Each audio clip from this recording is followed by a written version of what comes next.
Então, boa tarde a todos. Agradeço aí a presença de vocês para a nossa sequência aqui da disciplina de Programação 4. Estamos aí um pouco mais da metade da disciplina já tendo sido cumprida. Lembrando que a gente ainda tem, do módulo 2, um trabalho ainda pendente, que eu vou passar em breve a orientação sobre como é que ele deve ser feito, e vai ser orientado a CSS, né, que foi o conteúdo do módulo 2. Mas enquanto isso, a gente está continuando aí, está avançando no conteúdo. A gente está no módulo 3, vendo JavaScript. Começamos na semana passada com uma aula que ficou gravada, que já está disponível aí para vocês no AVA.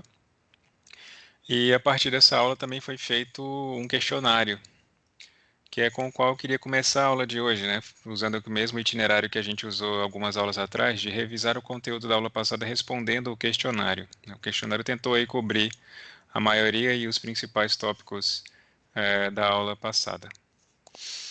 Então, vou fazer alguns comentários aqui sobre o questionário, que a gente, tanto de questões que me chegaram durante a semana, quanto de revisão mesmo do conteúdo, né?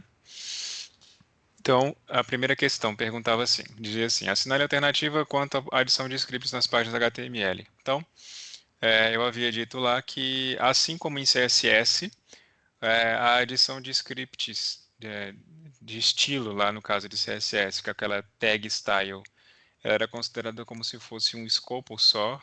Então, se você importasse uma folha de estilos no começo da página e depois acrescentasse um script diretamente na página, ele consideraria como se fosse uma sequência daquele script primeiro que tinha sido inicializado lá a partir da importação. Então, a mesma coisa vale aqui para scripts JS, né, para JavaScript. A diferença estava com relação a alguma recomendação da posição de inserção, de importação desses scripts, quando você quer importar, ou de inserção direta no código, quando você quer inserir diretamente no código. Tanto é que tem algumas opções dessas daqui que misturam essa informação que foi dita lá. Por exemplo, aqui está dizendo, é, páginas HTML aceitam a adição de scripts, tanto importados como inseridos, desde que a adição ocorra uma vez, acho que aqui faltou vez, eu acho, ocorra uma vez exclusivamente na última linha antes do elemento body. Então, lá nos slides, falava tanto sobre o hábito de você colocar o script antes de fechar o body, quanto ao hábito de você colocar script dentro da tag head, né, que é essa questão, que é essa opção aqui que estava falando, né, que é a adição que ocorrer exclusivamente dentro de head. Então, é o exclusivamente aqui que elimina essas duas, porque você pode adicionar ou em head ou em body, ou nas duas também, se você quiser. A diferença de escolher head ou body era que, bom, dependendo se você coloca ali na tag body, você está assumindo que o seu script precisa que toda a página tenha sido carregada para ele funcionar bem, né? Então, aí você coloca ele no body. Outros scripts, eles podem ser colocados na tag head se você assume que ele não precisa ter a estrutura do documento já concluída. E aí ele na tag head ele vai correr tudo bem, né? Não que não ocorreria se ele precisasse. A diferença é que se eu coloco um script que depende do carregamento de toda a página para funcionar na tag head, isso quer dizer que ele só vai passar a funcionar depois que ele foi carregado.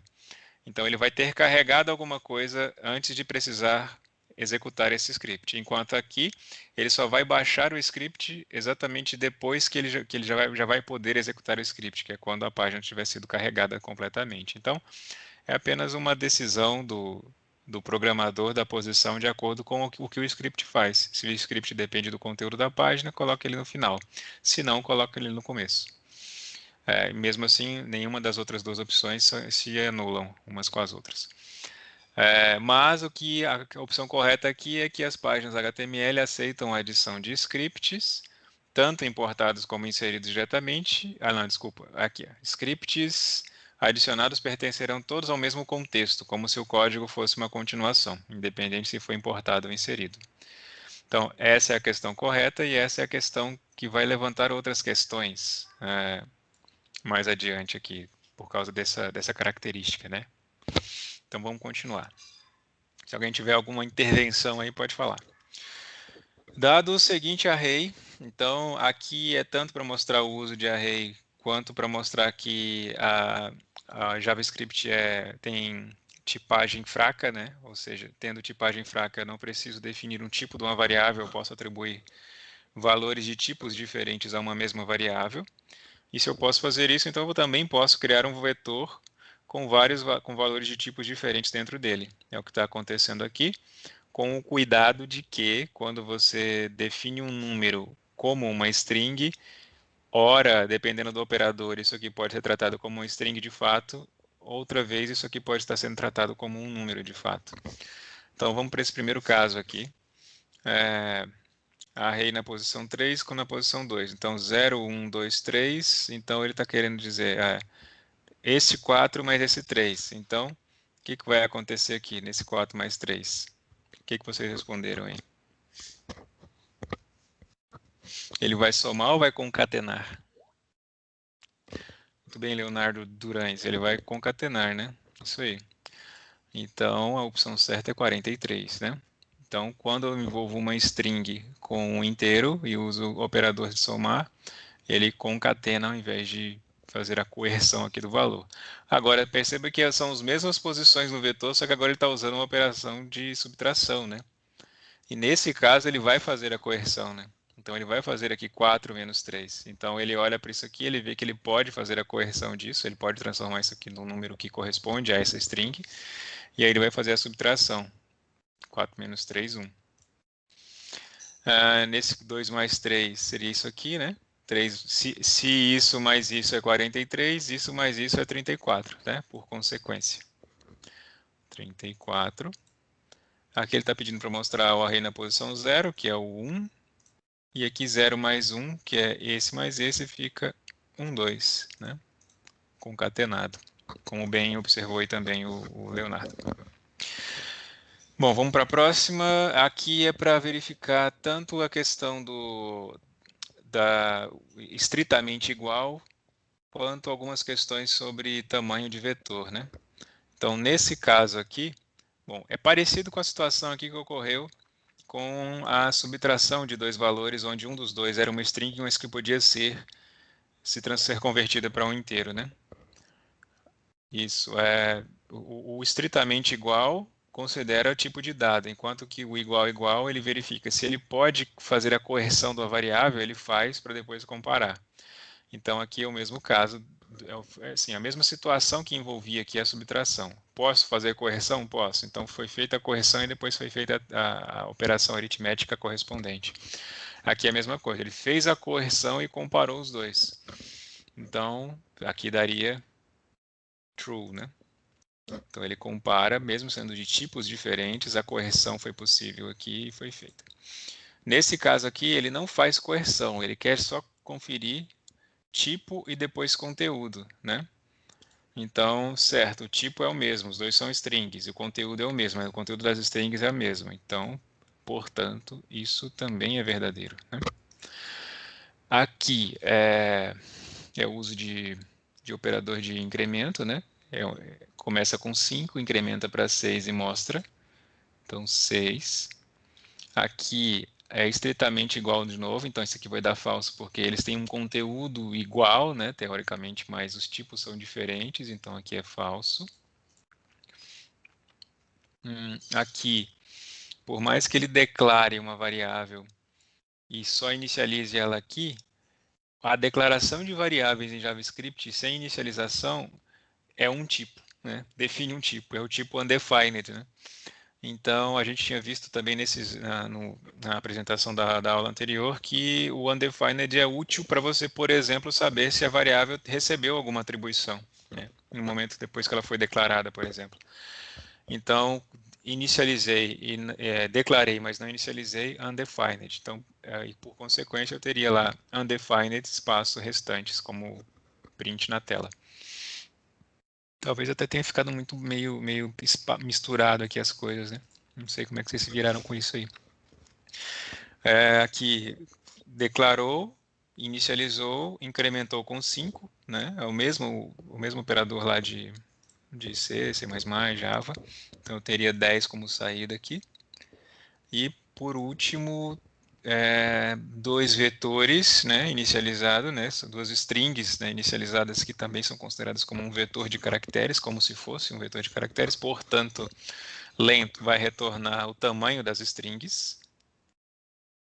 Então, o que eu teria aqui é qual das duas seria maior. Então, as duas, Jennifer é a palavra maior, então vai aparecer aqui Jennifer é maior. Então, a saída é essa. Penúltimo, né? Aqui é um código que o interesse principal nisso é com relação à possibilidade de você adicionar valores a um array em índices distantes dos contíguos inicializados aqui. Então, o array foi inicializado já com valores, isso quer dizer que ele colocou isso aqui consequentemente nas posições 0, 1, 2, 3, 4 e 5. Mas uma vez inicializado e sendo JavaScript uma linguagem dinâmica, eu posso adicionar isso em índices mais à frente, não sem consequência, né? A consequência disso é que mesmo adicionando em índices mais adiante dos índices iniciais que foram inicializados, se eu colocar para percorrer esse vetor sem nenhuma checagem, ele vai querer percorrer os índices intermediários entre o último e esse primeiro dentro desse vácuo que ficou criado dentro desse array. Então, aqui o principal tópico abordado nessa questão é este. Então, o que você teria aqui? Um i para... Eu queria ver como é que faz para reproduzir essa saída, né? Então, é claro que eu tenho que verificar um i para percorrer todo o tamanho do meu vetor, e todo o tamanho do meu vetor é length, né? Array.length vai pegar o tamanho do meu vetor. Então, eu teria duas condicionais. A gente vê aqui que ele está mostrando valores... Bom, eu tentei até dar uma confundida aqui, né? Para colocar para uma checagem de ímpar, né? Mas não é só isso que ele está querendo ver, se é só ímpar, né? Ele está mostrando todos os valores maiores do que 10.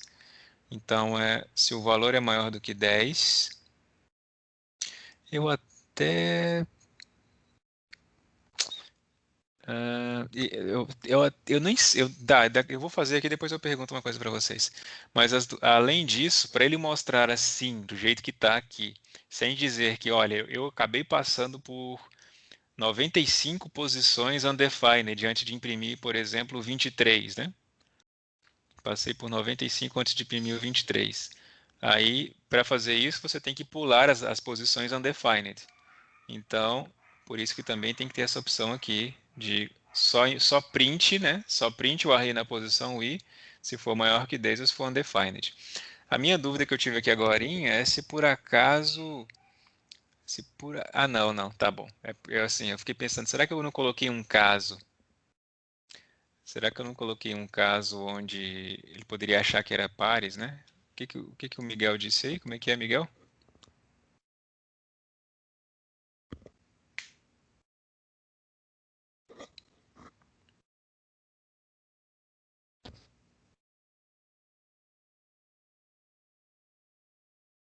Precisa testar o undefined antes do outro teste, não? Ah, sim. Sim, você está falando com relação à ordem aqui, né? Quando eu coloco numa ordem, ele coloca errado, e depois, quando ele refaz de novo, ele coloca certo, né? Na verdade, a ordem aqui não importaria. O que aconteceu aqui foi que eu não consegui fazer com que essa questão aceitasse ambas as ordens. Não, não, não, não tá. Não dá na mesma, né? Dá na mesma. Se é maior que 10. Bom, aí agora você me deixou na dúvida em se daria errado. Ah, olha, olhando assim de cara, não vejo esse problema em se está isso em. A não ser que fosse uma questão de nulo, Miguel. Assim, você não pode acessar um valor, por exemplo, não nulo, nem nulo seria o problema, mas algum assim, um problema de alocação dinâmica que eu quero checar antes se eu estou visitando uma memória válida, uma posição de memória válida ou não. Mas, se eu não me engano, eu testei esse código e não vi problema nele. Talvez você esteja confundindo com essa questão. Acho que ele joga undefined igual a zero, daí não dá erro. O que talvez possa ter gerado essas discussões aí é o fato de que quando você coloca numa ordem ele dá errado, mas não foi essa a minha intenção. dizer que estava errado. Na verdade, eu fiz numa ordem, joguei a questão nessa ordem, tentei ainda fazer com que ele aceitasse ambas as ordens, invertesse isso daqui, mas eu acabei falando, olha, quem eu ver que deu errado, mesmo estando com a ordem trocada ali, eu vou considerar do mesmo jeito. Ainda que eu sei que se você teve mais uma tentativa, a maioria conseguiu corrigir isso daí. Isso de fato, é uma memória já alocada, então ele não vai ter problema, exatamente. Não é uma memória dinamicamente alocada, né, aqui, no caso. Então, esse último já faz um gancho, inclusive, para a aula de hoje, porque a gente vai voltar nesse contexto aqui de variáveis globais e locais. Mas a ideia aqui é a gente repassar sobre aqueles conceitos. Deixa eu dar um zoom aqui. Ixi, ficou ruim pra caramba. Ficou com um sombreado na fonte. Mas enfim, ficou parecendo que você está com um problema nas vistas. Mas aqui tem uma variável declarada, uma variável chamada message, que foi inicializada como string e que está no contexto global, né? A string já diz isso, então ela está no escopo global do seu código, né? JavaScript aqui. Então, depois ele mostra o que tem lá na variável message, e depois ele cria uma função aqui, que chama essa função de A, né? É uma das formas de criar a função, você pode já criar atribuindo uma variável, você pode dar o nome à função e depois atribuir, ou fazer o que você quiser com ela, o que pode ser feito. Dentro dessa função, foi referenciado novamente a variável message. Então, é o que a gente vai ver hoje, que é essa questão do escopo em JavaScript. Você pode usar, fazer referência a uma variável que não foi referenciada dentro do seu próprio escopo, porque ele vai fazer uma espécie de encadeamento de escopos. Então, se você referencia message aqui, ele vai procurar a própria definição dessa variável dentro do escopo da função que você está atualmente, e se ele não encontrar, ele vai para o escopo imediatamente exterior a esse escopo, que é justamente o escopo já global. Então ele vai ver, bom, se não tem nenhum message aqui, o message é esse.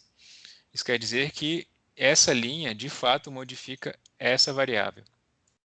Isso quer dizer que esse console vai imprimir inside A, mas essa função declarada dentro dessa função, quando ela chama var message, ela na verdade está encapsulando, ela está restringindo o acesso a essa message dentro desta função.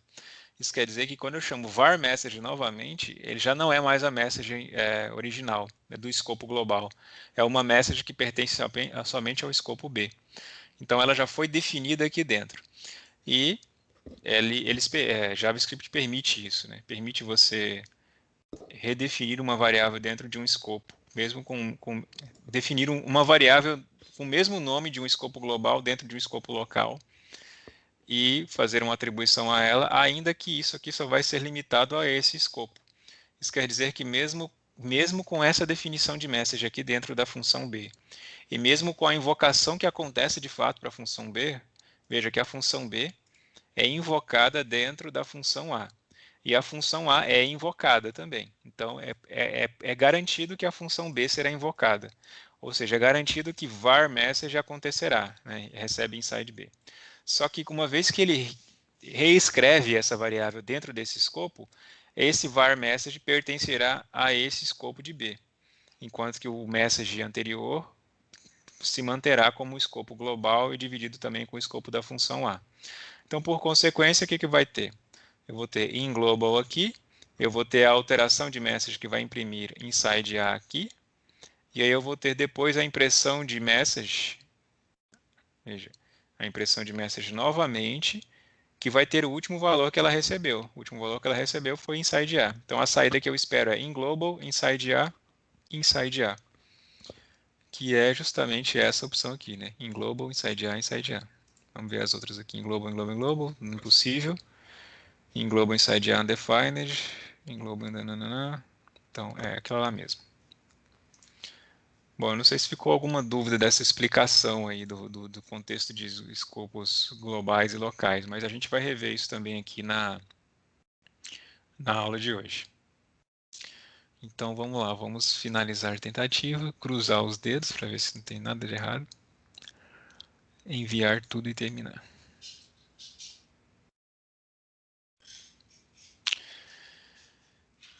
Certo, certo, certo. E aí ele chiou aqui, né? Porque realmente foi trocado. Eu coloquei no inverso aqui. Mas, pra gente tirar essa dúvida, né? Não sei se vocês já fizeram aí, mas dá pra gente tirar essa dúvida aqui agora. Vamos lá.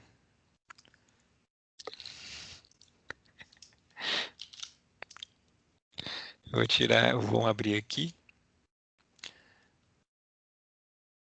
Opa, console. Vamos colar aqui a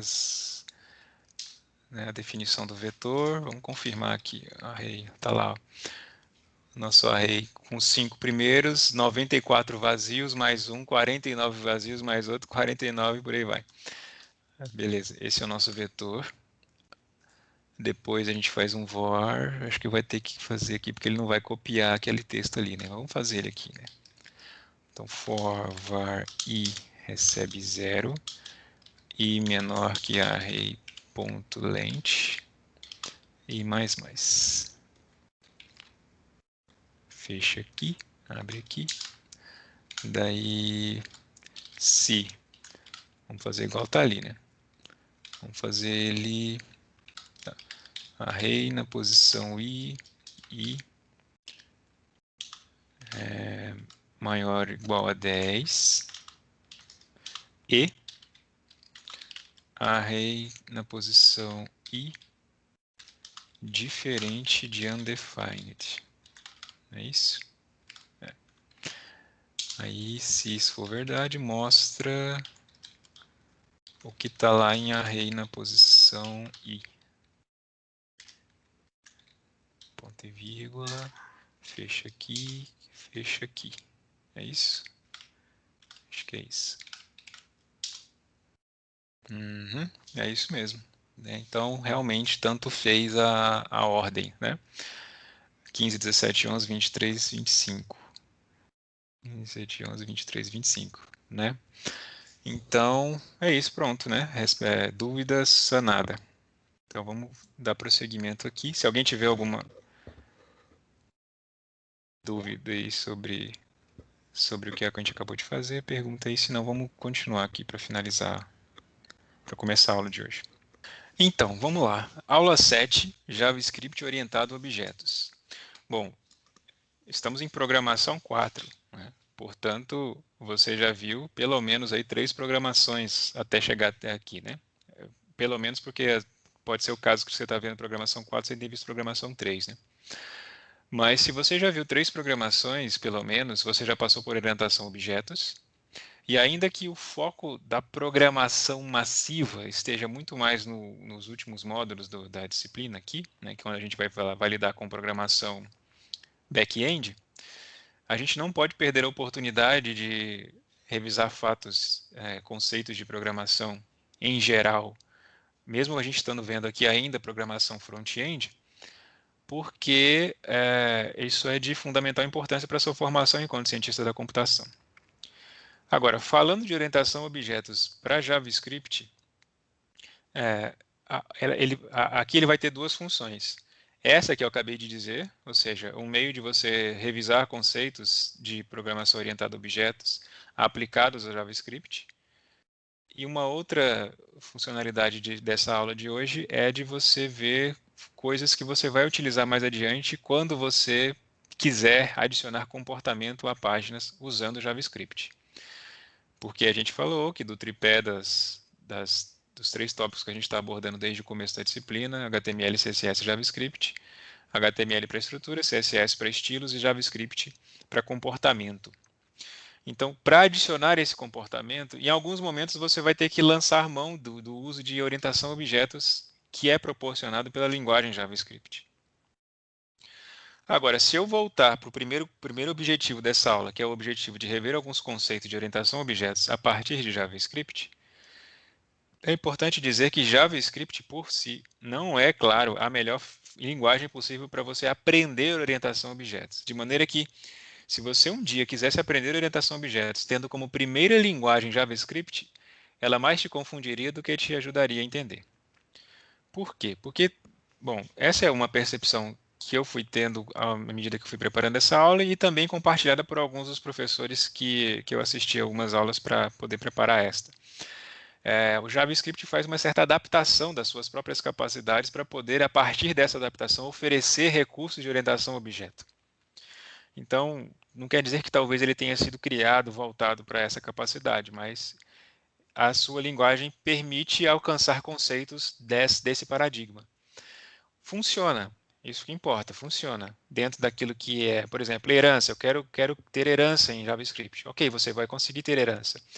Eu quero ter definição de construtor em JavaScript. Eu quero definição de métodos em JavaScript. Você vai ter tudo isso. Mas você vai ter tudo isso à la JavaScript. Ou seja, da forma como é disponível a partir da linguagem de JavaScript. E não de uma forma aliada entre teoria e prática que você consegue com Java, que você consegue com C++, onde o conceito está expresso na própria linguagem. Entende? Então, assim, se você não entendeu o que eu disse, você talvez vá entender ao longo da aula, vendo assim o, o, o jeitinho que ele dá para poder fazer as coisas darem certo em orientação a objeto. Então, sem mais delongas, vamos começar aqui com um conceito fundamental para essa aula de hoje, que é o conceito de funções de primeira classe. A gente já chegou a ver esse conceito na aula passada sem defini-lo, mas no momento em que você observava a possibilidade de atribuir uma função a uma variável, você já via que o JavaScript tinha algo diferente das linguagens que você já tinha conhecido até aqui. Isso acontece porque JavaScript trata funções como sendo, vou usar até o termo que está na Wikipédia, cidadãos de primeira classe. Cidadãos de primeira classe, né? First Class Citizens, ele está lá. Então, o que seria cidadãos de primeira classe? Por exemplo, uma variável do tipo inteiro é tratada como um cidadão de primeira classe pela linguagem C, por exemplo. Isso quer dizer que eu posso armazenar valores, né, inteiros dentro dessa variável. Eu posso passar esses valores como argumento para uma função. E eu posso retornar esses valores de uma função. Então, eu posso tanto passar um inteiro, né, um inteiro sendo esse inteiro esse cidadão de primeira classe desse exemplo aqui. Eu posso armazenar inteiros em variáveis, passar inteiros como argumentos para uma função e retornar inteiros de uma função. Isso é perfeitamente possível, você sabe disso, né? Agora, o JavaScript adiciona funções a esses cidadãos de primeira classe, na medida em que, se isso é possível, se função é um cidadão de primeira classe, então eu posso armazenar funções em variáveis, eu posso passar funções como argumento para uma função, e eu posso retornar funções de uma função. Veja, essa capacidade não é uma capacidade assim. C++, por exemplo, permite passar funções como argumentos, permite passar ponteiros para funções. Mas aqui em JavaScript, isso está diretamente relacionado à forma como a linguagem funciona e como ela proporciona outras funcionalidades. A partir dessa capacidade de passar funções, por exemplo, como argumentos. Então, isso está diretamente relacionado com a forma como você pode utilizar os recursos da linguagem, essa capacidade. Certo? Então, continuando aqui. Vamos primeiro para um exemplo aqui que contempla armazenar funções em variáveis e passar como argumento para uma função. Veja, temos um exemplo pronto aqui. Peraí, acho que não era esse exemplo que eu tinha colocado para agora, não. Deixa eu ver aqui no meu roteiro. Hoje eu fiz um roteiro aqui, escrito, para me situar. Tá, acho que é isso aqui mesmo. Vamos lá. Armazenar em variáveis e passar como argumento de função. Não, não era esse aqui não. Era um exemplo que eu ia fazer aqui na mão mesmo. Vou limpar aqui. Então, o que ele está dizendo lá? Está dizendo que eu posso armazenar função em variável, né? Então, o que seria isso? Bom, quer dizer que eu posso criar uma função aqui. Vou chamar essa função de f1. Vou chamar ela de f de função do Sandino. E aí, essa função não recebe nenhum parâmetro. E ela só imprime na tela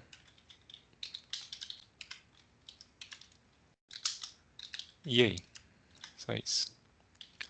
Então, pronto. Está criada a minha função. Então, eu posso fazer assim.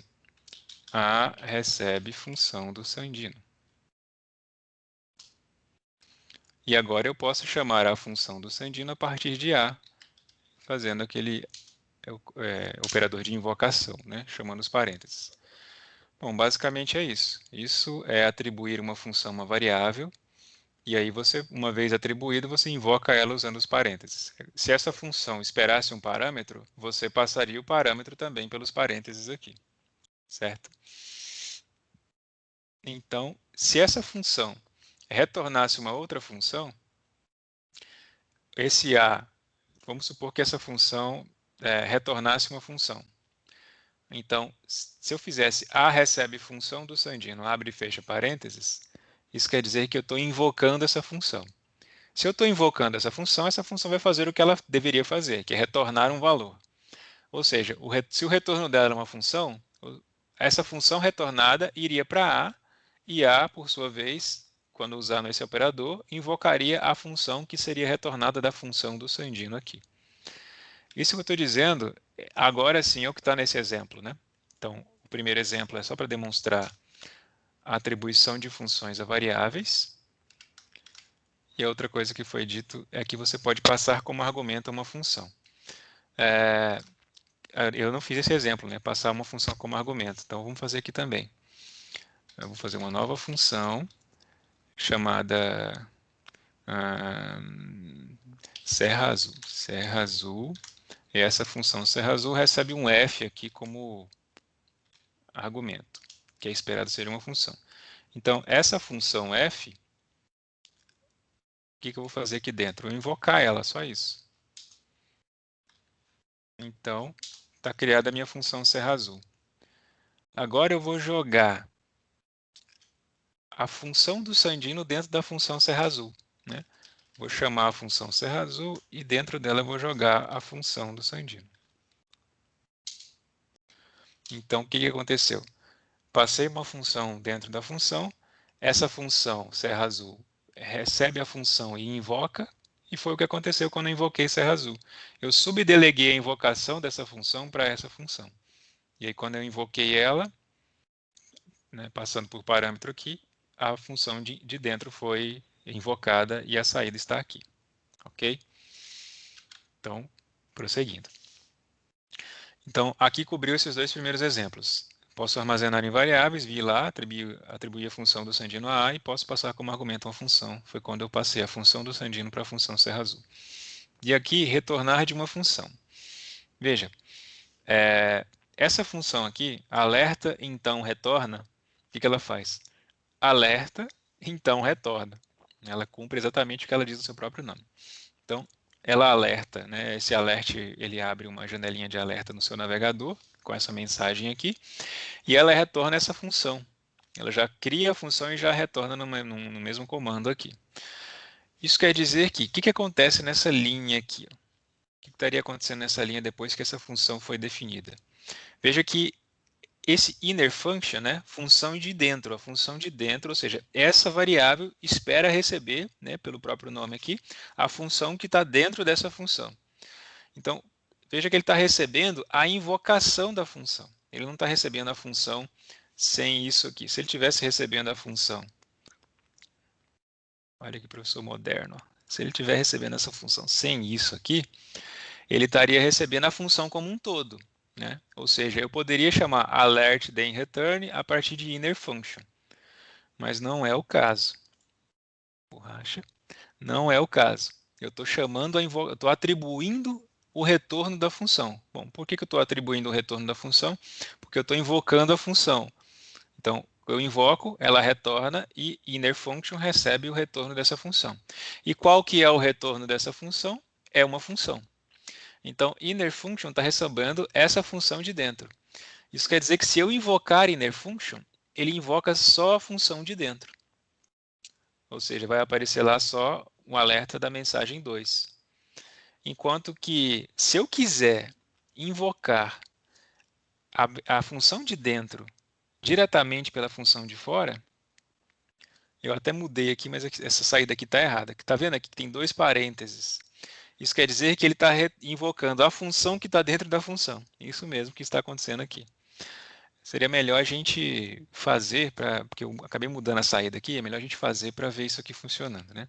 Eu tomei o cuidado de deixar todos os códigos copiáveis aqui. Eu acho que você vai conseguir fazer isso se você quiser. Mas também eu devo colocar isso aqui, ó. Todos os códigos dos slides estão aqui. Depois eu vou colocar isso aqui lá no Ava também, separando slide tal, aonde pertence, a qual slide pertence cada trecho desse código, para você depois testar também. Mas vamos lá. Eu vou trocar. Peraí, vamos lá. Vou limpar aqui. Vou trocar esse alerta aqui por um console.log, para ele mostrar só aqui.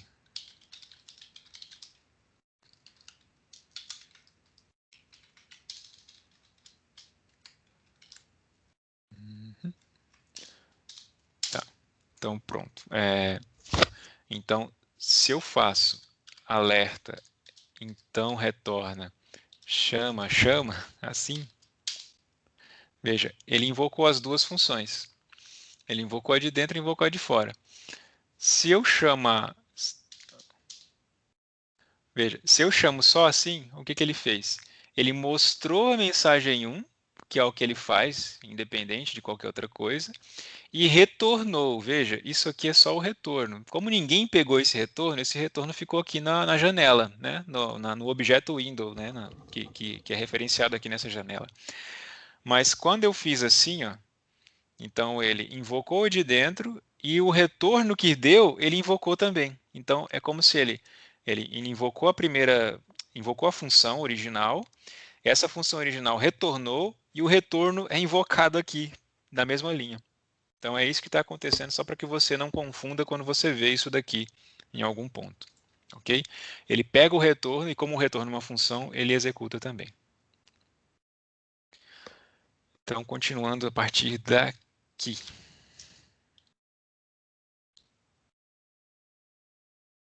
Vamos lá. Callback. O que é o callback? Bom, uma vez que você pode passar funções por parâmetros para outras funções, você consegue fazer essa subdelegação da invocação de uma função para outra função. A gente já viu isso. A gente já viu isso quando eu fiz a minha função dentro da função da Serra Azul, e aí eu invoquei a minha função a partir da função da Serra Azul, certo? Agora, esse callback, essa capacidade de fazer isso, ela é presenciada em diversas funcionalidades da própria linguagem do JavaScript. Toda vez que você vê callback function, é isso, é quando alguma função que existe, ou callbacks, ou callback f, enfim, é alguma função que recebe outra função como parâmetro. A gente vai ver um exemplo aqui onde o JavaScript usa isso como exemplo. Mas aqui o que a gente tem? Por exemplo, a gente tem uma função chamada, e vamos chamar assim, de invoca e adiciona, né? Ela chama e adiciona. Então ela recebe como parâmetro um inteiro, um inteiro não, né? Um n e uma função, uma outra função. Então o que ela retorna? Ela retorna a soma desse inteiro, desse valor que foi passado, mais o retorno dessa função. E aqui ele criou uma outra função. A função chama retorna 3. E o que a função faz? Retorna 3. E aí, por último, ele criou uma variável que recebe a chamada da função call and add, né, a primeira função aqui, que recebe como parâmetro 2 e a função retorna 3. Então, o que isso aqui vai retornar para ele? 5, porque na prática o que ele vai fazer? Ele vai ter 2 aqui, 2 mais o retorno dessa. O retorno dessa é 3, 2 mais 3, 5 para cá. Então, simples assim, e só complementa os exemplos que a gente já tinha passado de subdelegação de funções a outras funções. Então, assim, não só você pode subdelegar e invocar, como você também pode manipular a saída dela para mostrar a saída já agregada de outra informação, como foi o caso aqui. Mas o fato é que essa opção de usar função dentro de função, ela, por exemplo, é utilizada por algumas funcionalidades de JavaScript, como é o caso do for each. O for each é uma função que é invocada a partir de arrays, ou seja, toda vez que você declara um array e usa o operador de ponto, você vai ter como opção de usar o array um for each. E esse for each, enquanto função, ele espera como parâmetro uma outra função. Na prática, o que o for each é? O for each é uma forma de você pegar uma função que você criou e passar os valores do array para essa função, iterativamente, numa iteração. For each, né? O for já subentende isso, é uma iteração. Então, por exemplo, olha aqui essa linha. Só essa linha aqui por enquanto. que eu tenho aqui? Eu tenho um array, né? Veja que eu posso, inclusive, invocar isso de um array declarado dessa maneira aqui. Não preciso nem declarar ele atribuir para uma variável. Daí eu estou chamando o for each a partir do array e estou chamando uma função. Veja, eu estou fazendo um callback de uma função aqui dentro do for each. O que essa função faz? Veja que essa função aqui espera como parâmetro um n só. E o que ela faz com esse n? Bom, se esse n for ímpar, né? Se o n for ímpar, mostra na tela. Só isso que ela faz. Ela só mostra se for ímpar, né? Então, mostra se for ímpar. Então, é o nome dela aqui. Então, veja que quando eu jogo ela aqui, o que o for each faz? Ele joga o valor atual, né? Joga o valor atual desse array dentro dessa função, né? E aí, claro, isso aqui a gente omite aqui por enquanto, mas o log if odd espera um valor, então o que o for each vai fazer? Vai jogar esse e invocar a função, joga o próximo e invoca a função, joga o próximo e invoca a função e por aí vai. Então, aqui temos um exemplo do JavaScript utilizando esse recurso de callback para implementar o for each dele. E aí você tem, assim, semanticamente, talvez de cara você não entenda o que está acontecendo aqui, né? Mas é mais ou menos assim, ó. Para cada item desse array, invoque essa função. Então, quem é essa função? Essa função é essa que espera um valor apenas aqui. Então, vamos ver isso aqui funcionando só para consolidar, né? Vamos fazer aqui o nosso array lá que tinha sido feito agorinha. Não, vamos fazer outro aqui. Vamos criar uma variável x aqui que recebe, vamos limpar aqui primeiro, limpar, beleza. Que recebe um vetor com 1, 2, 3, 4, 5. Ok. Então, essa variável foi criada. Daí eu posso chamar o for each a partir dela. Aí, ó, já está disponível aí. Daí, o que o for each espera? Espera uma função. Bom, eu posso jogar uma função que eu criei, ou eu posso jogar uma função que já existe. Por exemplo, a função de mostrar na tela. Então, para cada um elemento do x, invoque a função console.log. Então, está aqui ele mostrando os valores lá de dentro. É claro que fica bagunçado porque ele dá o valor e retorna o vetor inteiro, né? Mas se eu usasse o alert, por exemplo, o alert, que é o de mostrar a janelinha na tela, onde que está a janelinha agora que invocou isso aqui? Deixa eu ver aqui. Espera aí. Olha lá. 1, 2, 3, 4, 5. Então, ele invocou o alert para o vetor x, ou seja, ele foi passando o 1, o 2, o 3, o 4 e o 5 para o alert. E aí aconteceu o que vocês acabaram de ver aí. Então, pronto. Acho que para isso aqui é o suficiente, né, para a gente ter visto aqui o uso do callback dentro da função for each, como um exemplo de função em JavaScript que usa esse recurso de função como parâmetro. Lembrando que uma função que recebe como parâmetro uma outra função é chamada de função de alta ordem, certo? Está aqui registrado esse termo para você, se você ver novamente algum outro ponto, esse é o conceito. Então, for each, portanto, é uma função de alta ordem porque recebe como parâmetro uma outra função. Agora a gente volta aqui para um conceito de escopo, porque esse conceito de escopo em JavaScript, ele não é assim tão intuitivo como, por exemplo, era lá em C ou em C++, onde você tinha aquele conceito ali de quando você tem uma função e essa função é invocada, é criado um escopo dessa função, e aí a variável que é utilizada lá dentro, quando essa função termina de ser chamada, quando dá o retorno dela, por exemplo, ou ela foi encerrada, esse escopo é destruído e, portanto, as variáveis dentro daquele escopo eram destruídas. Você tem parte desse conceito aqui aplicada também em JavaScript, só que em algum ponto isso pode se tornar um tanto confuso. Vamos ver se vocês acompanham aqui o porquê dessa possível confusão. Vamos dar um zoom maior aqui só para a gente ver essa função. Aqui tem a função remember, que recebe como parâmetro um number. E essa função remember retorna uma outra função. Essa função, o que ela faz? Ela retorna o number passado do parâmetro da função externa, exterior a ela. Então, em primeiro lugar, isso aqui é possível por quê? Porque o JavaScript, quando ele detecta quando você faz referência a uma variável, ele vai fazer sempre aquilo de desencadeamento de escopo, ou seja, se ele não achou aqui, ele vai ver, bom, number não está aqui dentro de function, dessa function aqui dentro. Aí ele vai procurar aqui dentro. Daí ele vai achar ela aqui, ou seja, é a que está sendo passada por parâmetro. Portanto, ele vai usar o valor que pertence a esse escopo aqui de dentro, né? Então, ok. O que essa função faz? Retorna uma função que retorna um número. O que temos aqui? Temos uma variável que está recebendo o retorno dessa função. Veja aqui, ó, ela está recebendo remember passando 5 como parâmetro. Isso quer dizer que ela está recebendo essa função aqui. E depois, essa variável, que agora é uma função, porque ela recebeu o retorno dessa função, e o retorno dessa função é uma função, está invocando a função que ela recebeu como retorno. E aí ela está imprimindo 5 aqui. Aí você pode falar assim, não, tudo bem, ela tinha que imprimir 5.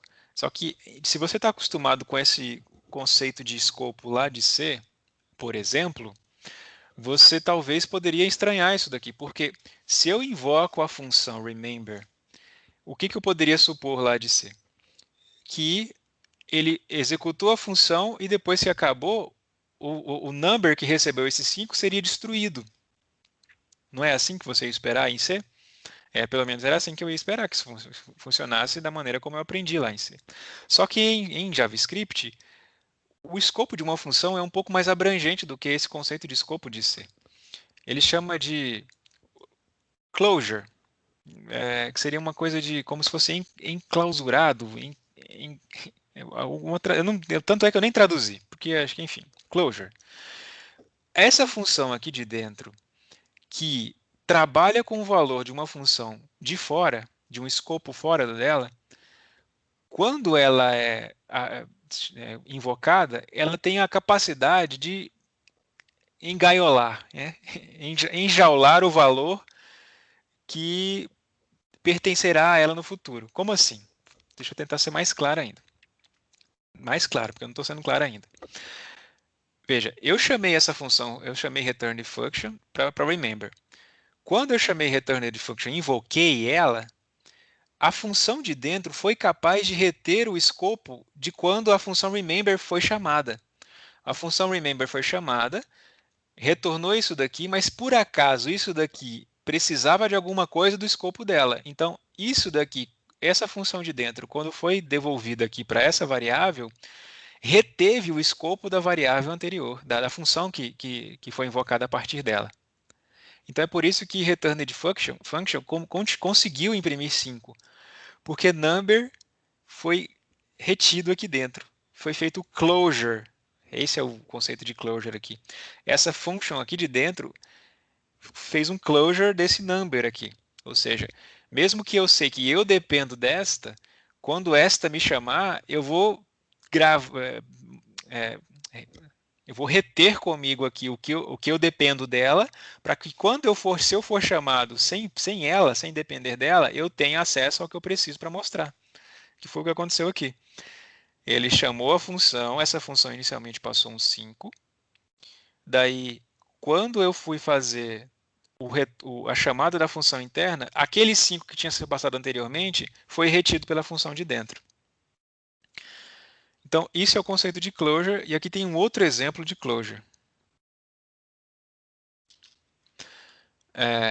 Na verdade, é um exemplo de closure, mas que já estava sendo utilizado. Então, temos uma função aqui, introduce myself. Essa função tem uma variável u, que é inicializada com student. E dentro dessa função tem uma outra função. Veja que essa função introduce aqui de dentro, ela está imprimindo duas variáveis. Nenhuma das duas variáveis pertence a ela somente. U pertence a introduce myself e my name pertence ao escopo global. Isso quer dizer que uma função em JavaScript consegue reter escopo não só da função diretamente associada a ela de dentro, como é o caso aqui, mas também do escopo global. Então, quando ela foi invocada aqui, veja, ela foi invocada aqui. Quando ela foi invocada aqui, o que ela faz? ela inicializa uma função aqui dentro e tá vendo que o retorno dela já é a função invocada, ou seja, a invocação dessa função aqui acontece aqui dentro. Então, quando eu faço isso, eu por consequência invoco isso. Então, quando eu invoquei isso daqui a partir daqui, essa função foi capaz de acessar tanto uma variável do escopo dessa função quanto do escopo global. Ok? Então, fica aí esse conceito. Se a gente precisar passar por ele novamente, a gente passa. Se precisar reforçar, reforça. Se você tiver alguma pergunta para fazer, pode perguntar. Mas vamos prosseguir. Agora a gente vai para o primeiro conceito diretamente relacionado com os conceitos de orientação a objeto, que é o conceito de construtor. Ora, como eu havia dito, o uso das habilidades de orientação a objeto de JavaScript estão associados com as capacidades que a gente já mostrou até agora, como por exemplo pelo uso de função. Porque na prática, por exemplo, um construtor é uma função. Assim como também um construtor em C, em Java, em C++ também eram funções. Então, se a gente aprendeu bastante sobre função até agora, né, a aula praticamente foi só sobre isso até agora, a gente já aprendeu bastante do que preciso para falar sobre construtores. A diferença aqui agora, ou a novidade, é o uso do operador new. Então, quando eu uso o operador new associado com uma função, eu na prática estou criando um objeto. É isso que acontece quando eu uso o operador new. Então, o que seria software developer? Bom, software developer, pela própria estrutura, é uma função. Mas software developer associado com new faz com que o conteúdo dessa função fique restrito, ou seja, seja criado sempre um novo escopo para cada variável que for receber essa função, o retorno dessa função, né, ou o conteúdo dessa função. Então, por exemplo, quem que é software developer? Nesse contexto aqui, software developer é uma função, que é uma função construtora, que inicializa uma variável, aqui uma propriedade chamada linguagem favorita com JavaScript. Daqui a pouco a gente conversa sobre this. Mas se você já viu C++ e Java, você já tem uma ideia do que é this. Mas ok. Então, isso quer dizer que qualquer um elemento que receber new software developer consegue referenciar a partir de si um atributo chamado favorite language. É o que temos aqui, por exemplo. Temos aqui uma variável engenheiro e outra variável programador. Ambas receberam novas instâncias de um objeto software developer. Isso quer dizer que se eu chamar aqui engineer.favoriteLanguage, o engineer vai ter JavaScript, porque isso foi definido no construtor. Se eu chamar programmer.favoriteLanguage, a mesma coisa. Bom, vamos ver isso, né? Vou copiar aqui essa função, que é um construtor. Vamos limpar aqui, colar ela aqui. Pronto, está criada. Então, o que ele tinha feito lá? Ele tinha feito um var programador, recebe new, software developer, tanana, tanana. E ele fez também um engenheiro receber isso daqui. Bom, agora, se eu acessar prog.linguagem favorita, tá lá. Se eu acessar engenheiro.linguagem favorita, tá lá. Então veja que isso comporta-se muito parecido com o comportamento de um objeto como o qual você aprendeu lá nas linguagens anteriores, aí das disciplinas anteriores. Veja que eu criei dois objetos, cada um dos dois referencia um atributo em comum para objetos dessa classe aqui. E aí, só que a diferença é que esse atributo agora está estático, né? Todo mundo recebe o mesmo atributo estático. Mas isso pode ser mudado também. Eu posso criar atributos, eu posso criar objetos passando valores para o construtor. Então veja, é o mesmo construtor do software developer, só que ao invés além de inicializar a linguagem favorita com JavaScript, ele pega o valor passado por parâmetro e inicializa uma propriedade aqui chamada name.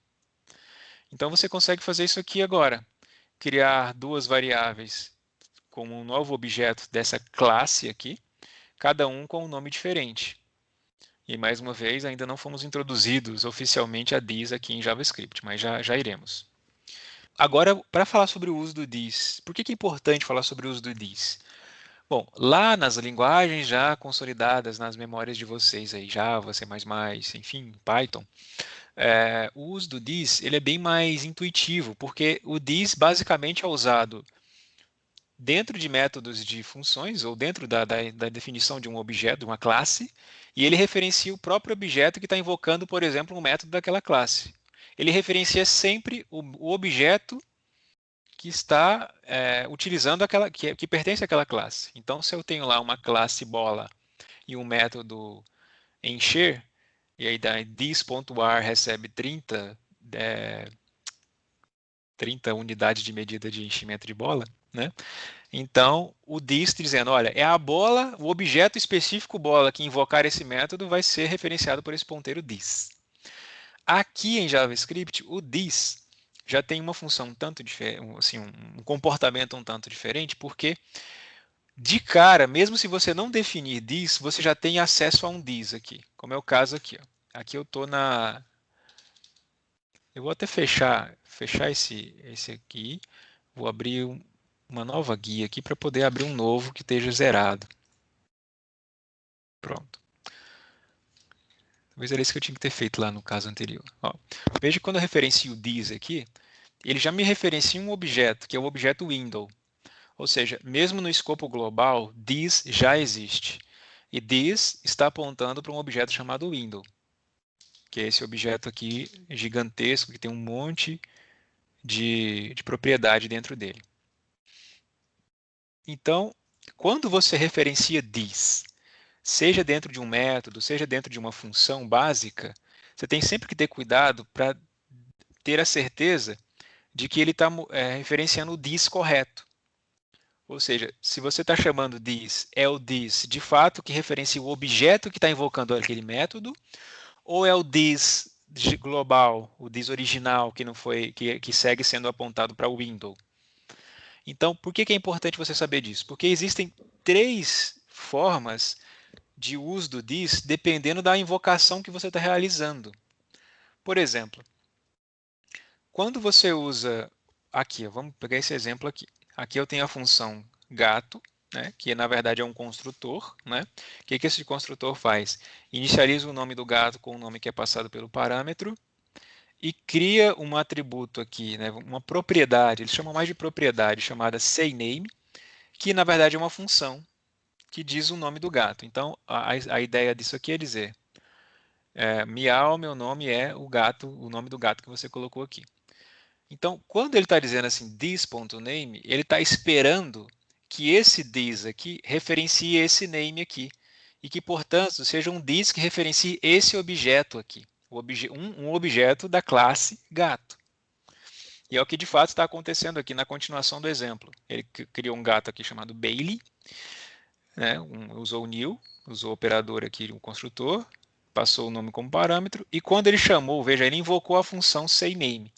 Então, como é que deu certo isso daqui? Porque quando eu chamo Bailey recebe new cat, esse ponteiro this aqui, ele vai ser atribuído ao objeto Bailey todas as vezes que eu invocar um método a partir desse objeto. Entende? Então, assim, quando eu faço Bailey.sayName, automaticamente o this, o ponteiro this, passa a apontar para Bailey ao invés de apontar para o window, como acontecia antes. É o que ele está dizendo aqui. Ó. Quando eu estou chamando um método, bom, lembra, aqui a única diferença que ele está dizendo de método para função é que um método é quando é invocado a partir de um objeto, enquanto que uma função ela é invocada individualmente, sem precisar de um objeto. Então, quando eu invoco um método, portanto, eu invoco um método a partir de um objeto, o this é apontado para esse objeto. Quando eu invoco uma função, ou seja, sem método, sem objetos, esse this continua lá pertencendo ao contexto global, ou seja, ele continua apontando lá para o window. Então veja que para cada um dos casos, o this está tendo um comportamento diferente. Para o caso onde eu crio um new aqui, ok, o this vai incluir esse novo objeto. O this vai considerar o novo objeto que foi criado a partir do new aqui. Mas ele só vai apontar para esse novo objeto quando eu invocar um método a partir desse objeto, que é o caso aqui. Então, Existem, o mais importante que você tem que ter visto desse slide aqui, é principalmente esses outros dois aqui. Obrigado. É, que quando você invoca uma função sem objeto nenhum, o ponteiro continua apontando para o window, ou seja, o ponteiro this não é atribuído para o contexto da função, mas quando você chama por um método, por um objeto, sim. Dito isto, existem outras duas formas, que são novidades até aqui para a gente, de invocar uma função. A primeira delas é o call. Veja, é a mesma coisa eu chamar multiply, abre e fecha parêntese, 3 e 4, de chamar multiply.call, o window 3 e 4. É a mesma coisa. É a mesma invocação. Então, o que o multiply faz? Multiplica o n1 por n2. Ok. Mas perceba aqui que o call espera como parâmetros, além dos parâmetros originais da função que você está invocando a partir do call, um primeiro parâmetro aqui, que nada mais é do que o this. Ou seja, quem você quer que seja o this nesse contexto aqui. Então, vamos lá. Nesse caso aqui, por causa disso, porque o call consegue fazer um this, consegue redirecionar o ponteiro this para outro ponto, você pode fazer uma estratégia que seria do tipo pegar emprestado métodos de outros objetos. Como assim? Veja, isso aqui é uma outra forma de se criar um objeto. Só que a diferença é que você está criando um objeto único aqui. Você está criando primeiro que ele é constante, ou seja, ele não vai aceitar outra atribuição além dessa que está sendo feita aqui. Segundo que você está criando, você não está criando uma classe, você está criando um objeto só e pronto. Esse objeto ele não vai poder dar origem a novos objetos. Então, esse objeto aqui, Mockingbird, ele tem vamos chamar de dois atributos aqui. Um é título, né, que seria como se fosse um livro, enfim, um livro qualquer aí, que tem um título, e tem uma descrição, né, para esse título. Essa descrição é uma função que imprime na tela o nome do livro e a categoria dele aqui. É um clássico, né?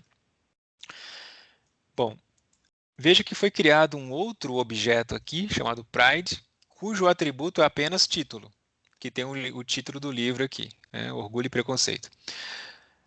Veja, a função describe, que está aqui, chamada a partir de Mockingbird, então mockingbird.describe, ia mostrar na tela To Kill a Mockingbird is a Classic Novel. Por quê? Porque ela foi definida para ser assim, e quando ela foi... E como isso aqui está dentro de um objeto, ou seja, a função describe foi invocada a partir de um objeto, this vai apontar para esse objeto no momento que essa função for invocada, como eu falei alguns slides atrás. Agora, como eu estou chamando a função describe a partir do call, lembra lá, o call, além dos parâmetros da função, ele espera um que você diz, olha, use isso aqui como this. Como nesse caso aqui ele usou o window como um this, não mudou nada, porque por padrão this aponta para o window, que é o objeto primário lá quando você abre o seu console lá, por exemplo. Nesse caso aqui, a função describe, ela não espera parâmetro nenhum.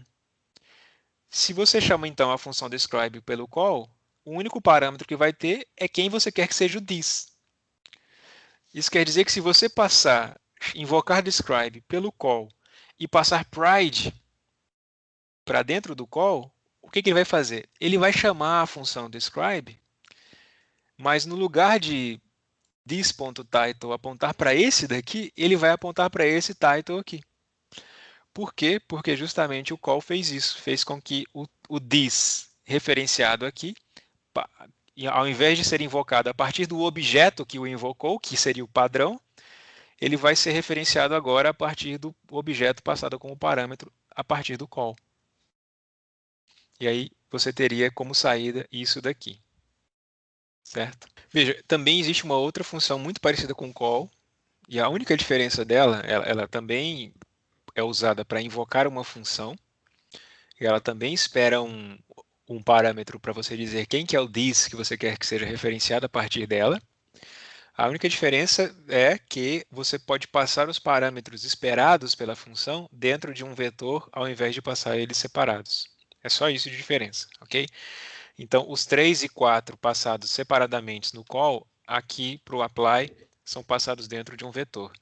Então, é dito que você vai usar apply quando você não sabe, por exemplo, de antemão, o número de parâmetros esperados pela função. O que é muito difícil de não saber, né? Porque geralmente quando você está acessando uma função, você tem acesso ao protótipo dela e o protótipo te dá a noção de quantos parâmetros você precisa. Mas é a mesma coisa e o efeito prático é o mesmo. Eu posso... aqui, como é que ele pegou o emprestado? Veja, Pride pegou emprestado a função describe de Mockingbird e imprimiu o seu próprio título, né, no lugar do título de Mockingbird. Isso é pegar emprestado. Ele tomou o lugar do this aqui nesse caso. Bom, aí entra aquele drama do this. Diga, galera. Não entendeu?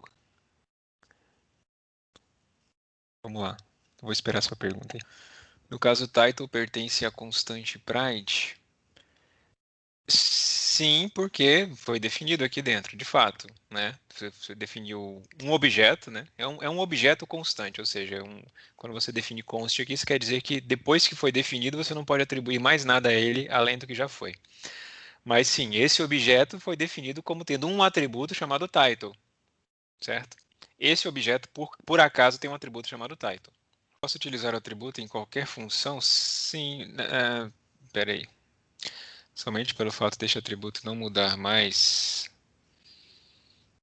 O fato dele não mudar mais é uma característica de variáveis do tipo const, como inclusive em toda linguagem, né? Toda linguagem que define um const, a ideia é essa, é você garantir que esse valor não sofrerá alteração ao longo da execução do seu programa. Então, assim, você pode utilizar o atributo em qualquer função, independente se ele for const ou não. Não é o const que vai te dar isso. Por exemplo, daria certo se fosse um pride que não tivesse um atributo title aqui, não daria certo. Por quê? Porque ele ia ser jogado para cá, o this ia apontar para ele, mas o this ia procurar um atributo chamado title e não ia encontrar. Então ele não ia conseguir imprimir isso aqui, né? Porque o objeto que você estava passando aqui como parâmetro não teria esse atributo. Mas aqui bom, por que isso aqui foi colocado? Isso aqui foi colocado no contexto de dizer que Pride pegou emprestado um método. Veja que se o Pride tivesse também describe, ele seria a mesma coisa que um Mockingbird, né? Seria um objeto parecido com um Mockingbird. Então, nesse caso, o this apenas procura o atributo Pride. Não, o this procura o atributo Title, né? Isso. O this procura o atributo Title, exatamente. Então, o atributo Title existe dentro desse contexto que você passou para ele. Então, se sim, ele substituiu. É uma forma de você. Bom, a gente vai ver mais adiante um pouco que a partir dessa possibilidade de você manipular o this, você consegue, por exemplo, fazer com que apenas em um ponto seja definida uma função e que qualquer objeto que queira compartilhar aquela função, ele pode, e a execução dessa função, ela não vai ter uma cópia para cada objeto, ela vai referenciar apenas um. Aqui é um vislumbre do que a gente vai ver mais adiante. Então, assim, a ideia aqui é já adiantar que, veja, eu consigo, a partir da manipulação de this, aproveitar funções de outros pontos. Então, a gente vai ver que isso mais adiante vai ter uma função que é, por exemplo, a partir usar herança, usar subclasses dentro de JavaScript.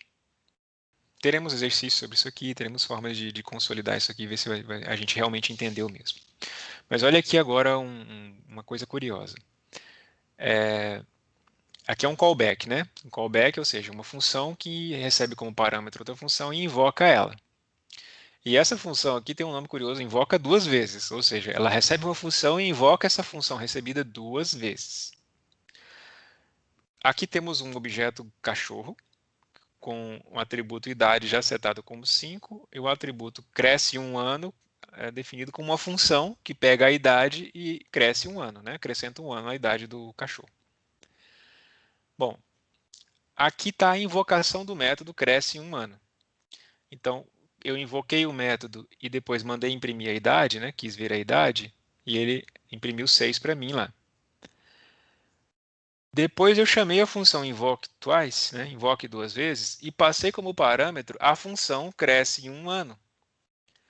Quando eu fiz isso, teoricamente o cachorro tinha que estar com 8 anos, porque o que se espera da função invoke twice é invocar a função que é passada para ela por parâmetro duas vezes.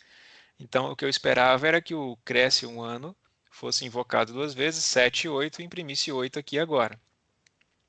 Bom, por que que isso não está acontecendo? Veja, isso aqui foi retirado de uma execução, de fato, né? Acredite em mim. Aí você fala assim, ah, mas aquela hora você jogou aquele código lá e não deu certo. Mas acredite em mim. Depois você pode copiar e você mesmo conferir lá que vai dar certo. São as ciências ocultas da computação que às vezes faz as coisas darem errado.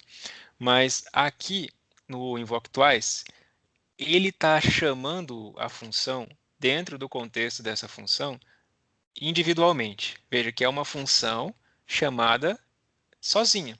Então, para ele não importa se essa função foi passada para ele a partir de um objeto. O que ele vai fazer é como que copiar essa função para cá e vai invocá-la. E aí, o que que vai acontecer? O this, nesse caso aqui, vai se comportar exatamente como ele se comporta quando uma função é invocada sem objeto, por exemplo. E foi o que a gente tinha visto lá. Ó. Quando uma função é invocada, o this permanece no escopo global, no objeto global, no window. Isso quer dizer que, quando eu faço CB e CB aqui, ele não vai referenciar o this do cachorro. Ele vai referenciar o this no escopo global, e no escopo global não vai ter um atributo age. Ou seja, se eu faço isso com a expectativa de que isso aqui seja invocado duas vezes, não está acontecendo porque, pelo fato de estar sendo invocada uma função sozinha, isso aqui vai se comportar exatamente como deveria se comportar uma função sendo invocada sozinha, com o this apontando para o escopo global. E isso vai ter problema porque quando ele tentar executar a função, o this, ele vai chamar o this, mas o this não vai estar apontando para esse objeto e sim para o escopo global.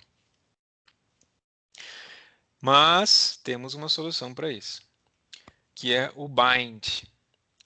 O bind permite você definir diretamente o valor de this, ou seja, permite você fazer uma associação direta entre o this e quem você quer que seja o this, independente do contexto. Veja que é uma situação, inclusive, temporária. Já vamos falar aqui. Veja, é a mesma função, o mesmo objeto com o mesmo comportamento. Tem uma idade e tem uma função cresce 1 ano. O bind, o que que ele faz? Veja, lembra lá do call, né? O call invoca uma função por outra. O bind, ele pega a função, ops, ele pega a função que está sendo invocada a partir dele. Então, veja, é a função cresce 1 ano que está invocando o bind, e ele fala assim, olha, cresce 1 ano, o this que tem lá dentro do cresce 1 ano é dog. O this é dog. Ou seja, ele faz é como se ele fizesse uma cópia dessa função, ele seta o this dessa função para dog e retorna essa função para alguém. Esse alguém é esse myGrow aqui. Então, quando eu estou passando myGrow aqui para invoke twice, e quando ele invocar aqui cb, que vai ser myGrow, vai ter certeza que isso aqui vai der duas vezes, porque o this nesse contexto agora vai ser dog. Ou seja, quando eu fiz o bind do grow on air, eu estou dizendo, olha, o que tiver de this aqui dentro é dog, beleza? Então, pega essa função, faz uma cópia dela, mas substituindo o this por dog, e atribui para alguém aqui. Esse alguém foi passado para cá, foi invocado duas vezes, e por acaso vai dar certo da idade estar com 7 anos, porque nessas duas vezes que ele foi invocado, o this ao qual ele referenciou aqui é o this do cachorro. Então é por isso que mesmo uma cópia da função conseguiu referenciar o objeto original, porque o this está referenciando o objeto original. Perceberam aí? Vamos lá, vamos colocar isso aqui em prática, sob o risco do ocultismo computacional entrar em ação, mas vamos assumir esse risco. Aqui é a definição da função. Aqui é a definição do objeto cachorro.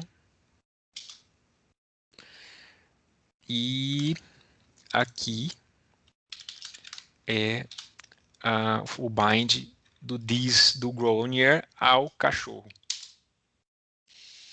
Bom, agora vamos chamar o invoke twice aqui para o cachorro, para o myGrow, que foi o bind do cachorro. Ele fez alguma coisa, só que ele não deu retorno, mas vamos chamar aqui o dog.age. Dog.age está dando 7. Se eu chamar dog.growOnYear de novo aqui, dog.age agora é 8. Veja, eu continuo tendo acesso à função original do cachorro e ela continua dando certo. Por quê? Porque quando ela é invocada, o this aponta para o cachorro e o this setAge consegue acessar e incrementar isso daqui. No caso do invoke twice lá, se eu for aqui, ó, o cachorro está com 10. Então agora eu tenho duas formas de acessar a mesma função. Por que continua dando certo lá no cachorro original? Porque em ambas o ponteiro this vai estar sempre apontando para o mesmo objeto. O mesmo dog que foi feito aqui está sendo aproveitado tanto quando é chamado pelo próprio dog, que é o comportamento que se espera mesmo, quanto quando é chamado por myGrow, ou quando o myGrow fez um bind, ou seja, restringiu o this a dog toda vez que o myGrow é chamado. Perfeito? Então vamos avançando aqui, se vocês não tiverem nenhuma dúvida aí. Então, continuando aqui. Ó. Agora vamos para o conceito de protótipo. O conceito de protótipo é muito importante em JavaScript porque a partir dele se consegue alcançar, por exemplo, herança. O que temos aqui? Bom, temos uma definição de um construtor que define uma pessoa, né, um objeto aqui da classe pessoa. Aqui já está se comportando mais como classe mesmo, como definição de classe e instanciação de objetos, porque aqui eu tenho um construtor pessoa que espera 3, 4, 5 parâmetros, e aí quando ele é invocado, quando ele é chamado new aqui, pronto, eu crio um novo objeto. Aí tem um detalhe. Quando eu vou lá no person1 ponto, ele tem acesso a um método aqui chamado valueOf. E se eu olho para a definição da função aqui do meu construtor, não tem nenhum método valueOf aqui definido. Bom, se não tem nenhum método aqui de valueOf definido, de onde provém esse valueOf? É o que está dizendo aqui. É um método herdado de uma classe chamada Object. Então, assim como em Java, todo objeto criado, independente se você usou herança ou não, herda de Object. Então, em Java é assim, em JavaScript é assim também. Só que, vamos lá no console novamente. Peraí. Vamos aqui criar a classe pessoa, o construtor da classe pessoa. Vamos colocar só nome e idade. Então, this.name recebe name, this.age recebe age. Então, esse é meu construtor. Agora vamos criar uma pessoa 1, recebe new, person,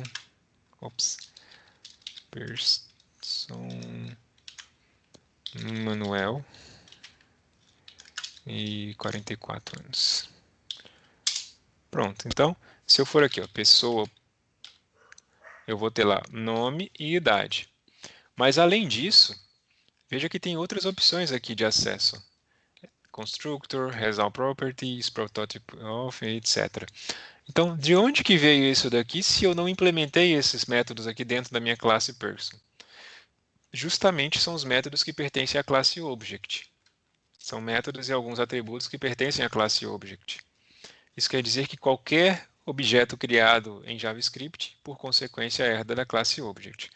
Mas se você for lá na classe Object, e apertar o ponto aqui, você vai ver que a classe Object tem muito mais opções de acesso de métodos do que só aqueles que a gente tinha visto ali agorinha. Isso quer dizer que, na verdade, um objeto herda de outro objeto, não necessariamente tudo o que foi definido no objeto pai. Na verdade, um objeto herda conteúdo de outro objeto que pertence ao protótipo da classe pai. Então, essa é a importância do conceito de protótipo aqui dentro.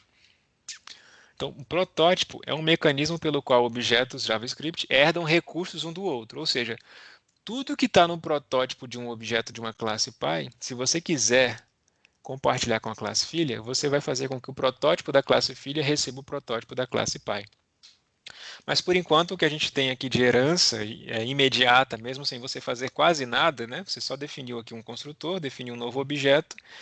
Então, quer dizer que todo novo objeto vai herdar o que está no protótipo de sua classe, que, por sua vez, vai herdar o que está no protótipo de sua classe pai. Ok, então mesmo eu não tendo definido como person sendo filho de object, isso aqui já acontece por padrão. Mas person 1 vai ter o que tem person no seu protótipo. Acontece que aqui a gente ainda não definiu o protótipo de person. Mas aqui sim. Então, veja, é o mesmo construtor, só que agora com a diferença de que lá no construtor da classe person, eu estou definindo para o seu protótipo um atributo aqui chamado firewall. E esse atributo nada mais é do que uma função que imprime o nome da pessoa e, enfim, uma mensagem aqui no final. Bom, agora, todo mundo que você definir aqui como objeto da classe person vai possuir um firewall. Veja que eu nem preciso fazer person1.prototype.firewall. Basta que eu chame assim e ele já vai procurar isso. Se ele não ver isso definido dentro do construtor, ele já vai procurar isso no protótipo. E aí aqui acontece também aquele processo de desencadeamento. No caso aqui é um desencadeamento de protótipos. Lá naquele caso anterior era um desencadeamento de escopos, né? Se eu não acho no meu escopo, procuro no anterior até chegar no escopo global.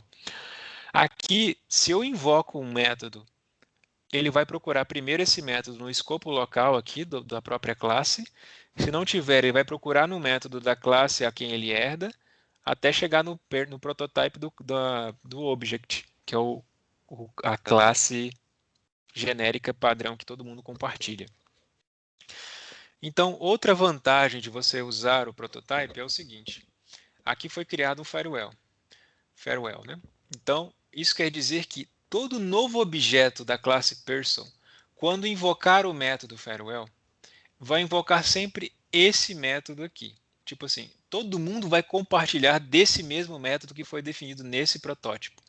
Você consegue uma economia de memória considerável com isso, porque, do contrário, se você definisse esse método aqui dentro do construtor, cada novo objeto possuiria sua própria instância, entre aspas, do método definido lá dentro. Quando você define um método dentro do protótipo, cada novo objeto vai compartilhar esse mesmo método dentro desse protótipo. Então, o protótipo de imediato tem duas funções. Uma delas é definir o que será comum a todas as classes que compartilham a todos os objetos que pertencem a essa classe. Então, por consequência, criei um objeto aqui person. Esse person vai ter tudo que o protótipo de person tem, que no caso aqui é apenas farewell. Mas todo novo objeto também vai ter isso daqui, e é literalmente esse daqui. Todo mesmo objeto vai compartilhar desse mesmo método aqui dentro do protótipo. E a outra funcionalidade para usar protótipos é você economizar memória, uma vez que você faz referência apenas a uma única chamada dessa função.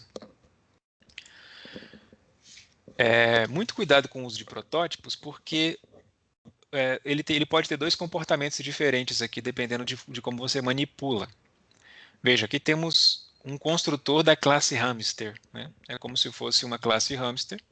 Essa classe só tem um único atributo, que é hasFor, igual a true. E foram criados dois objetos aqui da classe hamster. Na sequência, foi definido um método no protótipo da classe hamster, chamado eat, que a única coisa que faz é imprimir na tela chomp, chomp, chomp. Então, veja que isso aqui seria como se fosse na sequência, de fato, do seu código. Então, depois, ó, eu já defini os objetos e depois de ter definido os objetos, eu acrescentei um novo método a eles. Então, eu posso chamar esses métodos a partir desses objetos sem problema, isso não vai ter problema. Então, aqui de cara, ó, criei uma função, criei um construtor e quis adicionar um novo método aos objetos já criados para a partir desse construtor. O protótipo te permite isso. Então, daqui você já viu uma vantagem desse uso. Eu não precisei ir lá em cada um e definir. Então, criei no protótipo, chamei para eles individualmente para os dois objetos já criados. Agora, nesse ponto aqui, como se fosse a continuação, está sendo reatribuído, redefinido o protótipo. Ele está querendo dizer que o protótipo agora possui esses únicos dois atributos: is hungry igual a false e color igual a brown. Então agora o protótipo que só tinha o it aqui foi sobreposto. Veja, quando eu usei o igual aqui eu sobrepus, eu não adicionei, sobrepus. Por consequência, quando ele tentou invocar color a partir do waffle, que era o objeto que já tinha sido criado, ele retornou undefined, ou seja, quando eu sobreponho o protótipo, eu não consigo que essa sobreposição atinja os objetos já criados, diferente de quando eu adiciono. Quando eu adiciono o valor ao protótipo, os objetos já instanciados sofrem esse efeito. Quando eu sobrepus, os instanciados não conseguiram fazer isso. E veja que ele está invocando o it aqui. E ele ainda continua funcionando, o método it. Isso quer dizer que isso daqui ainda faz referência a uma versão antiga do protótipo, que ainda está em memória ainda. Mas o outro que está invocando um atributo que foi definido depois, a partir de uma sobreposição, não consegue acessar. E aí o contrário. Agora foi criado um novo objeto, e esse objeto está tentando acessar it, mas ele não possui mais it como função, porque foi sobreposto. Então, mas ele possui isHungry e color, que é da nova sobreposição. Então, esses dois aqui ainda estavam conseguindo acessar it, esse daqui ainda acessou it, porque ele ainda fazia referência a uma versão anterior que ainda estava na memória. Mas esses daqui, depois de instanciados, já fazem referência à nova versão do protótipo, que já não possuía it, mas que possuía os atributos isHungry e color. É simples assim, é da maneira como está descrito aqui. Então, a adição é suportada pelos objetos em memória, a sobreposição não.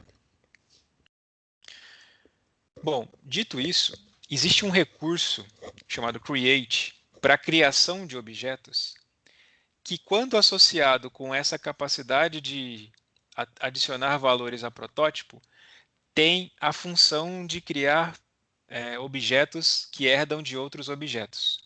Como assim? Veja aqui, ó. O que é isso? É uma definição de um objeto chamado mamífero, né? Que tem dois atributos, vertebrado com um booleano e earbones com um inteiro. Bom, quando eu chamo object.create, o que ele faz? Ele cria um objeto vazio. O que o object.create faz?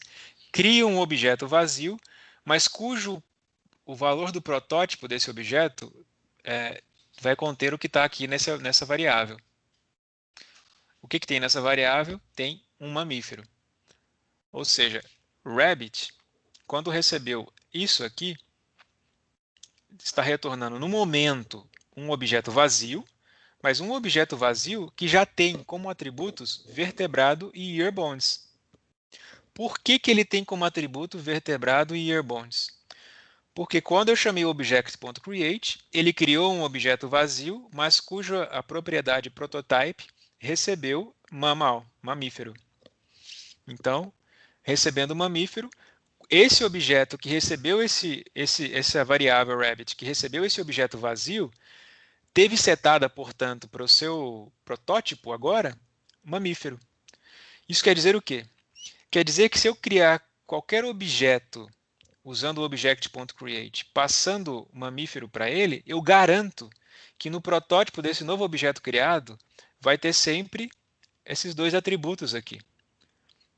Eu poderia depois, na sequência, adicionar novos atributos a Rabbit, mas tudo aquilo que pertencia à classe mamífero aqui, né, que foi definida a partir desse objeto aqui constante, continuaria pertencendo a ele e pertencendo a qualquer outro objeto que fosse criado a partir de object.create. Perceberam então a utilidade disso daqui? Então o que é isso daqui mais adiante? Underline, underline, proto, underline, underline é o atributo que referencia o protótipo de um objeto.